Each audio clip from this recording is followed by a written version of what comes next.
podstate tá nečistota sa vytvára pod tou sklovinou. Jediný ich problém je ten, že používajú príliš veľa peroxidu. Väčšinou na náš európsky trh tie americké produkty sú úplne také neideálne. Takže poškodzoval tú sklovinu, ale nielen poškodzoval, ale spôsobuje ten peroxid hrozne veľkú bolesť.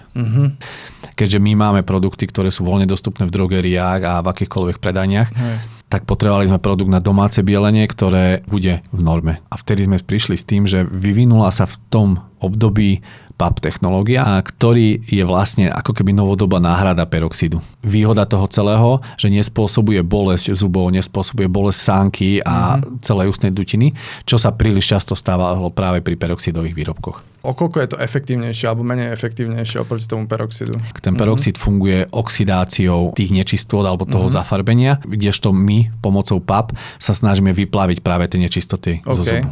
Zub je zložený z veľkej časti z hydroxyapatitu, má sklovinu, vznikajú trhliny. Do tých trhlín sa dostávajú tie nečistoty a v podstate tá nečistota sa vytvára pod tou sklovinou. My sa snažíme formou našich produktov a toho PAP rozpustiť tú nečistotu, vyplavovať ju von.